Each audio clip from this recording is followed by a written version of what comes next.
नमस्कार दोस्तों, welcome to my channel study everyone's. दोस्तों, आज की इस वीडियो में हम जानेंगे साइंस स्पीडी साइंस के पार्ट 2 के बारे में। तो आइए शुरू करते हैं। दोस्तों, सबसे पहला क्वेश्चन है, वंशानुगत रोग कौन सा रोग होते हैं। दोस्तों, वंशानुगत रोग वैसे रोग जो एक पीढ़ी से दूसरी पीढ़ी में बढ़ता है। तो ऐसा कौन कौन से रोग हैं, जैसे हैं वर्णधाता हैं, हीमोफीलिया हैं, और भी बहुत सारे रोग हैं। जैसे कि इन रोगों में एक पीढ़ी से दूसरी पीढ़ी हमारे डीएनए में होता है और इसके माध्यम से एक पीढ़ी से दूसरी पीढ़ी तक पहुंच जाता है। तो नेक्स्ट क्वेश्चन है यहाँ पे, सर्वप्रथम मनुष्यों को वर्णाधिता का वर्णन कब किया, यानी वर्णाधिता के बारे में सबसे पहले जानकारी कब मिला था। तो इसकी जानकारी सबसे पहले मिला था 1876 ईस्वी में। कब मिला दोस्तों? 1876 ईस्वी में। नेक्स्ट देखते हैं क्वेश्चन, एक वर्णधाता व्यक्ति की पहचान करने की क्षमता में क्या नहीं होती है। दोस्तों, जिसको वर्णधाता हो जाता है उसके अंतर्गत हरा एवं लाल रंग की पहचान करने की प्रवृत्ति नहीं बचती है। दोस्तों, नेक्स्ट देखते हैं, थायरोक्सिन हार्मोन स्रावित होता है। तो थायरोक्सिन हार्मोन कहाँ से स्रावित होता है? तो ये थायराइड ग्रंथि से स्रावित होता है, थायराइड ग्रंथि से।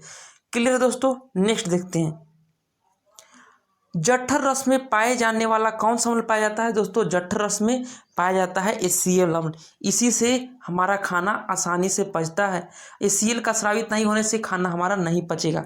नेक्स्ट देखते हैं दोस्तों, लाइकेन में परस्पर सहजीवी मौजूद होते हैं। तो लाइकेन में कौन कौन से मौजूद होते हैं? तो कवक और शैवाल मौजूद होते हैं। क्या होते हैं? कवक और शैवाल। नेक्स्ट देखते हैं, प्रोटीन का पाचन किसमें होता है। तो प्रोटीन का पाचन ऐसे छोटी आंत में सबसे अधिक होता है। और प्रोटीन को पाचन करने के लिए कौन कौन से एंजाइम है? पेप्सिन नामक एंजाइम है। ठीक है दोस्तों। नेक्स्ट देखते हैं, मनुष्य का पाचन प्रारंभ कहाँ से होता है। तो मनुष्य का पाचन प्रारंभ मुख से होता है। दोस्तों, कार्बोहाइड्रेट के पाचन के लिए सर्वप्रथम यहीं से क्या कौन सा गैस निकलता है? टाइलिन। कार्बोहाइड्रेट के पाचन के लिए टाइलिन बहुत इंपॉर्टेंट है। और उसी तरह हमारा जो प्रोटीन का पाचन स्टार्ट होता है वो कहाँ से होता है? तो प्रोटीन का पाचन स्टार्ट होता है हमारे पेट से। दोस्तों देखते हैं नेक्स्ट, पचे हुए भोजन का अवशोषण कहाँ होता है। तो पचे हुए भोजन का अवशोषण होता है छोटी आंत में। कहाँ होता है दोस्तों? छोटी आंत में। सबसे ज्यादा अवशोषण होता है छोटी आंत में। नेक्स्ट, लार में एंजाइम कौन सा है। दोस्तों, लार में कौन सा एंजाइम पाया जाता है? तो टाइलिन नामक एंजाइम पाया जाता है। दोस्तों, ये सारे के सारे क्वेश्चन बहुत इंपॉर्टेंट है, बार बार पूछे जाते हैं। दोस्तों, टिबिया नामक हड्डी कहाँ पाई जाती है। तो टिबिया नामक हड्डी कौन सी कहाँ पाई जाती है? दोस्तों, लेग में पाई जाती है, टांग में पाई जाती है। नेक्स्ट देखते हैं, मानव शरीर का वह अंग जिसमें हड्डियों की संख्या सर्वाधिक होती है। तो कहाँ सर्वाधिक होती है? तो अंगुली में सर्वाधिक होती है। कहाँ होती है दोस्तों? अंगुली में सर्वाधिक होती है। ऐसे भी आप जानते होंगे बहुत सारा अंगुली में होती है। नेक्स्ट देखते हैं, भोजन पचाने में सहायक कौन सा होता है। तो भोजन पचाने में सहायक है एंजाइम। एंजाइम के कारण ही हमारे शरीर का भोजन पचता है। नेक्स्ट, एंजाइम की रचना किससे होती है। तो एंजाइम की रचना प्रोटीन से होती है। और प्रोटीन की रचना किससे होती है? एमिनो एसिड से होती है। किससे होती है दोस्तों? एमिनो एसिड से। नेक्स्ट, आहार नाल में स्टार्च के पाचन में अंतिम उत्पाद क्या है।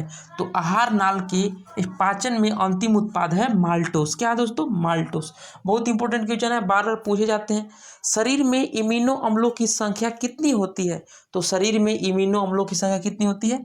20 होती है। कितनी होती है दोस्तों? 20 होती है। नेक्स्ट देखते हैं, शरीर में ऊतकों का निर्माण कहाँ होता है। तो शरीर में ऊतकों का निर्माण करने के लिए प्रोटीन आवश्यक है दोस्तों। यानी शरीर के अंदर हमारा शरीर में ऊतक निर्माण हो रहा है, तो ऊतक निर्माण करने में सबसे ज्यादा कौन सा पोषक तत्व आवश्यक है? तो प्रोटीन आवश्यक है। नेक्स्ट, हड्डियों एवं दांतों के निर्माण के लिए आवश्यक तत्व कौन सा है। तो हड्डियों एवं दांतों के निर्माण के लिए आवश्यक तत्व है कैल्शियम एवं फास्फोरस। दोस्तों, ये दोनों के दोनों बहुत ही इंपॉर्टेंट है हड्डियों के और दांतों के निर्माण करने के लिए। नेक्स्ट, भोपाल गैस कांड 1984 में रिसाव हुआ था, वो किसके कारण हुआ था। दोस्तों, आपको याद रखना है, ये समय था भोपाल का 1984 में मिथाइल आइसोसाइनाइड। दोस्तों, कौन सा गैस था? Methyl isocyanide. इसको कहीं कहीं देता है MIC, यानी मिथाइल आइसोसाइनाइड। नेक्स्ट देखते हैं दोस्तों, काला हीरा एवं काला शीशा कहते हैं। तो काला हीरा किसको कहते हैं? काला हीरा बोलते हैं कार्बोनेडो को, एवं काला शीशा बोलते हैं ग्रेफाइट को। क्लियर है दोस्तों। नेक्स्ट, जीवन रक्षक हार्मोन किसे कहा जाता है। तो जीवन रक्षक हार्मोन एड्रिनल को कहा जाता है। नेक्स्ट देखते हैं, पौधे के मुख्य प्रकाश संश्लेषी अंग कौन है। तो पौधे का मुख्य प्रकाश संश्लेषी अंग पत्ती है। कौन सा है दोस्तों? पत्ती है। पत्तियों का हरा रंग किसके कारण होता है। तो पत्तियों का हरा रंग क्लोरोप्लास्ट के कारण होता है। किस कारण होता है दोस्तों? क्लोरोप्लास्ट के कारण होता है। पत्तियों का रंग पीला होता है। पत्तियों का रंग पीला किसके कारण होता है? तो कैरोटीन के निर्माण के कारण पत्तियों का रंग पीला होता है। दोस्तों कैरोटीन निर्माण के कारण पत्तियों का रंग पीला होता है। नेक्स्ट देखते हैं, पर्णहरित में उपस्थित मुख्य धातु कौन सा है? दोस्तों बार बार पूछा जाता है, यानी क्लोरोफिल में कौन सी धातु उपस्थित होती है? तो क्लोरोफिल में उपस्थित धातु है मैग्नीशियम। क्लियर है। नेक्स्ट, वायुमंडल में ऑक्सीजन की मात्रा संतुलित होती है। तो ऑक्सीजन की मात्रा कैसे संतुलित होती है? तो प्रकाश संश्लेषण के द्वारा ही संतुलित होती है। नेक्स्ट देखते हैं, पेड़ एवं पौधे द्वारा खाना तैयार करने की प्रक्रिया को क्या कहा जाता है? तो पेड़ एवं पौधे द्वारा खाना तैयार करने की प्रक्रिया को प्रकाश संश्लेषण कहा जाता है। देखते हैं दोस्तों नेक्स्ट, प्रकाश संश्लेषण में ऑक्सीजन निकलता है। दोस्तों प्रकाश संश्लेषण में ऑक्सीजन निकलता है किससे? तो जल से निकलता है। आपको याद रखना है कि प्रकाश संश्लेषण में जो ऑक्सीजन निकलता है वो किसी कारण? उपचयन के कारण। किसी कारण? उपचयन के कारण। और ये जल के कारण ही ऑक्सीजन निकलता है। नेक्स्ट, प्रकाश संश्लेषण का प्रथम स्थिर यौगिक कौन सा है? तो प्रथम स्थिर यौगिक है फाइसोक्लोरो अम्ल। दोस्तों कौन सा है? प्रकाश संश्लेषण का प्रथम स्थिर यौगिक है फाइसोग्लिसरिक अम्ल। कौन सा? फास्फोग्लिसरिक अम्ल। दोस्तों नेक्स्ट देखते हैं, राइबोसोम पादप का भूमिगत प्रारूप है। तो राइजोम किसका है? तो राइजोम तना का है। दोस्तों क्या है? स्टेम का तना है। जैसे कि और जानते हैं दोस्तों तना क्या क्या है? तो तना पाया जाता है, आलू तना है, जो थी होता है दोस्तों हल्दी तना है, अदरक तना है। क्लियर है। बार बार क्वेश्चन पूछे जाते हैं यहाँ से। दलहन के जड़ में पाए जाने वाला जीवाणु कौन सा है? तो दलहन के जड़ में राइजोबियम जीवाणु पाया जाता है। कौन सा? राइजोबियम जीवाणु। नेक्स्ट, पौधे नाइट्रेट ग्रहण करते हैं किस रूप में? तो पौधे नाइट्रोजन ग्रहण करते हैं नाइट्रेट रूप में। दोस्तों ये बहुत ही इंपॉर्टेंट क्वेश्चन है, बहुत बार पूछा गया है एग्जाम में। पौधे नाइट्रोजन ग्रहण करते हैं नाइट्रेट के रूप में। नेक्स्ट देखते हैं, पादपों एवं जल का खनिज लवण संचालन किसके द्वारा होता है? यानी जल का संचालन किसके द्वारा होता है? जाइलम द्वारा होता है। किसके द्वारा होता है? जाइलम द्वारा। नेक्स्ट, पादपों में बना खाद्य पदार्थ पौधों के विभिन्न अंगों में पहुंचता है। यानी खाद्य पदार्थ किसके द्वारा पहुंचता है? तो दोस्तों फ्लोएम के द्वारा। किसके द्वारा? फ्लोएम के द्वारा। नेक्स्ट देखते हैं, वह यंत्र जिसके द्वारा तनी की वृद्धि मापी जाती है उसे कहते हैं दोस्तों ऑक्जेनोमीटर। क्या कहते हैं? ऑक्जेनोमीटर। नेक्स्ट, आत्महत्या की थैली किसे कहा जाता है? दोस्तों लाइसोसोम को आत्महत्या की थैली कहा जाता है। लाइसोसोम की खोज किसने की थी? तो लाइसोसोम की खोज डुबे साहब ने की थी। नेक्स्ट, प्रोटीन की फैक्ट्री किसे कहा जाता है? तो प्रोटीन की फैक्ट्री राइबोसोम को कहा जाता है। प्रोटीन का संश्लेषण कहाँ होता है? तो प्रोटीन का संश्लेषण राइबोसोम में होता है। नेक्स्ट देखते हैं दोस्तों, डीएनए की खोज की थी किसने? खोज की थी वाटसन ह्यूम किक ने की थी। डीएनए संश्लेषण का प्रतिपादन किसने किया था? तो डीएनए संश्लेषण का प्रतिपादन कर्नबर्ग ने किया था। किसने किया था दोस्तों? कर्नबर्ग ने किया था।